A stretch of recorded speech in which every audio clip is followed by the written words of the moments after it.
Welcome back to AIPRP. Today, we're diving deep, into that new Netflix action comedy, Back in Action. Oh, yeah, with Cameron Diaz. Yeah, her big return to acting, right? It's been, what, like a decade? Oh, a whole decade, yeah. Crazy. So we're looking at two reviews today, one Okay. from the Indian Express and another from Forbes.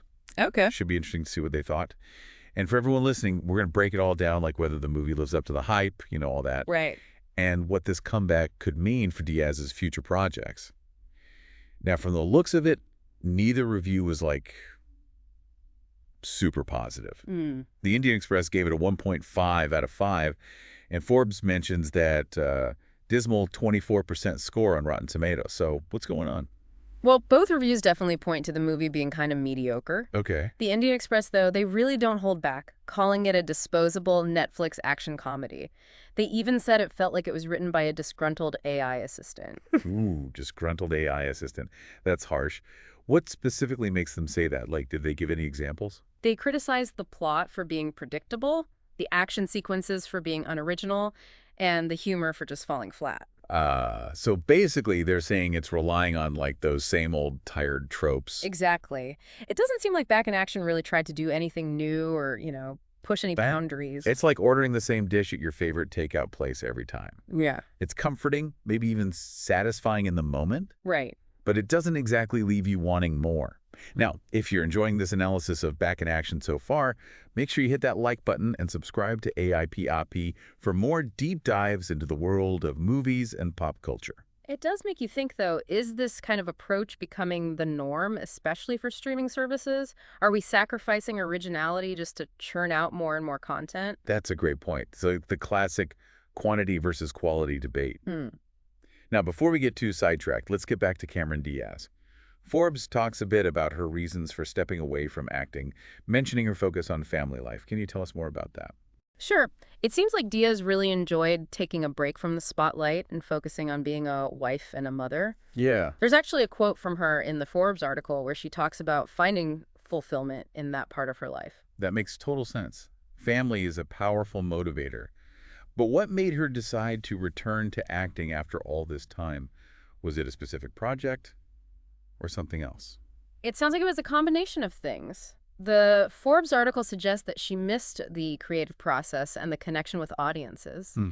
And she also talks about feeling ready to jump back in and take on new challenges. So maybe a part of her missed that excitement of being on set, bringing characters to life. Possibly. And get this, Forbes also mentioned she has another movie coming out soon called Outcome. Really? Hmm. Tell me more. Another action comedy. Actually, no. It's being described as a black comedy, and it'll be on Apple TV+. Mm. The really interesting part, she's starring alongside Keanu Reeves and Jonah Hill. Whoa. And Jonah Hill's directing, too. Wow, that's quite a departure from Back in Action. Black comedy with Keanu Reeves and Jonah Hill. I'd watch that. It seems like she's picking a variety of projects for her comeback. Yeah, it does seem that way. Which makes those critiques of Back in Action even more interesting. Yeah, if she's actively looking for different genres and styles, why choose this particular action comedy for her return? Maybe there's something more to the movie than we realize. It's possible. Maybe she just wanted to ease back in with a more lighthearted project. It's tough to say for sure. Hmm. One thing that's interesting, though, is that despite all the negative reviews, Forbes mentions that the audience score on Rotten Tomatoes is actually much higher. Really? That's fascinating. Why would critics hate it so much while audiences seem to be enjoying it? Maybe audiences, especially those excited to see Diaz back on screen, are a bit more forgiving. You think so? They might just want to see her back in action and aren't as focused on the film's flaws. So maybe nostalgia and star power are outweighing the need for originality in this case. Could be. But I also think it shows how differently we all engage with movies. Critics are often looking for innovation and depth, analyzing things from a technical and artistic point of view, Right. while audiences might prioritize entertainment and personal connection with the stars. It's like the difference between appreciating a gourmet meal versus enjoying a big cheesy pizza. Sometimes you want something complex and challenging, and other times you just crave something comforting and familiar. I agree, and there's absolutely nothing wrong with either one. Well said. And I think that's a perfect place to pause for now. We've unpacked the critical reception, explored Cameron Diaz's reasons for coming back to acting, and even touched on that interesting disconnect between critics and audiences. Yeah, it's been a good discussion. But we're not finished yet.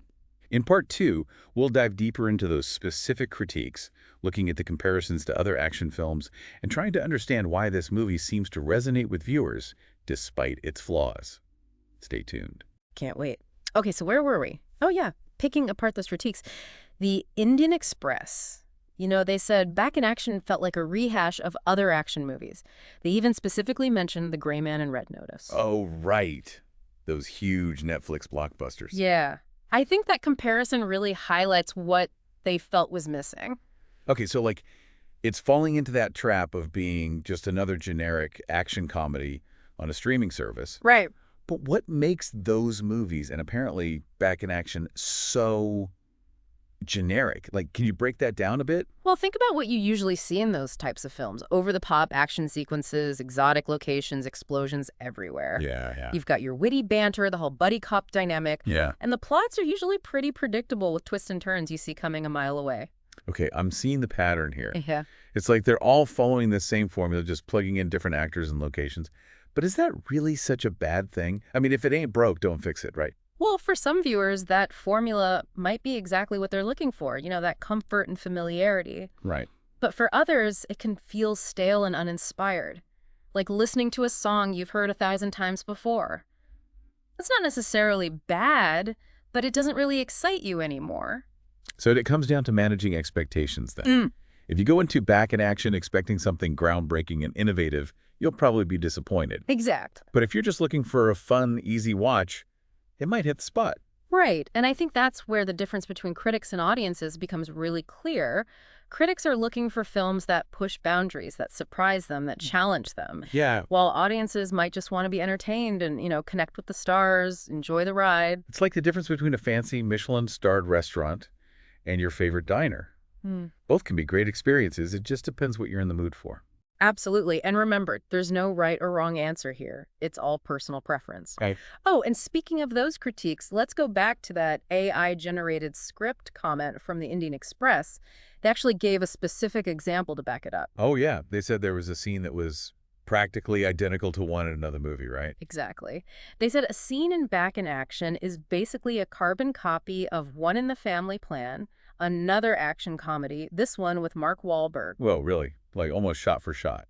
That's a pretty serious accusation. It does kind of back up their point about the film lacking originality. Makes you wonder, are we seeing a trend here? Are action comedies becoming more and more formulaic? That's a great question, and it's one we'll definitely explore more in part 3. But before we move on, I want to circle back to that difference in how critics and audiences are reacting to Back in Action. It seems like a lot of people are genuinely enjoying the movie, despite the negative reviews. Why do you think that is? Well, I think there are a few things at play. First, there's that nostalgia factor. Cameron Diaz was a huge star back in the day, and a lot of people grew up watching her films. Right. So there's already a built-in audience who are excited to see her return, regardless of the film's quality. It's like when your favorite band from high school gets back together. Yeah. Even if they're not as good as they used to be, you still get that rush of nostalgia, you know? Exactly. Then there's the star power factor. Diaz is a talented and charismatic actress, and she has great chemistry with her co-stars. That can make a movie really enjoyable even if the script itself isn't that strong. True. Sometimes great performances can elevate a so-so script. And let's face it, who doesn't love a good action comedy? It's a fun, entertaining genre, even if it's not always super deep or thought-provoking. I agree. Sometimes you just want a couple of hours of pure escapism, and there's nothing wrong with that. Well said. Okay, before we wrap up this part, I just want to remind everyone that we've got more to discuss in part 3 of this deep dive. We do. We'll be talking about that question of originality in action comedies, examining Cameron Diaz's career choices, and looking at what this comeback might mean for her future projects. A lot to unpack still. So stay tuned for more. Sounds good. Welcome back to AIPIP. So we've been dissecting these reviews for Back in Action, Cameron Diaz's big comeback movie. Yeah, quite the ride so far. Right. We've seen the harsh reviews, the surprisingly high audience scores, and we've even touched on, the state of action comedies these days. Definitely lots to think about. For sure. Okay, so let's zoom out a bit. We talked about how Back in Action falls into that trap of being kind of formulaic and predictable, especially for an action comedy. But is this a new thing? Haven't these movies always used, like, certain tropes and formulas? You're right. I mean, think about those classic action comedies like 48 H'ers or Rush Hour. Yeah, yeah. They definitely had their own formulas and tropes too. But what's different now, I think, is just the sheer amount of content out there, especially with streaming services. It's like there's this pressure to constantly make more movies, and sometimes that means sacrificing originality. Yeah. It's like the difference between handmade furniture and something mass-produced. Hmm. The handmade stuff might take longer, but it's usually more unique, better quality. Exactly. And that's where I think that whole AI-generated script comment comes in. It's a funny way of saying it feels manufactured, you know? Like it lacks that human touch, that spark of originality. Like those AI images you see online.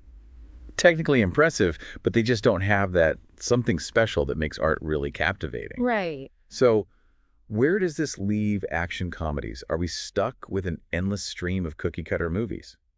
I don't think so. There's still room for originality and innovation within the genre, but filmmakers need to be more intentional, you Yeah. know, really think about what they're bringing to the table that's fresh and exciting. But maybe it's a call for more risks, like pushing the boundaries of what we expect from an action comedy. Exactly. And I think audiences want that too. Look at movies like Everything Everywhere All at Once. Taking risks, subverting expectations, offering something truly unique. Such a great example. That movie was like a breath of fresh air.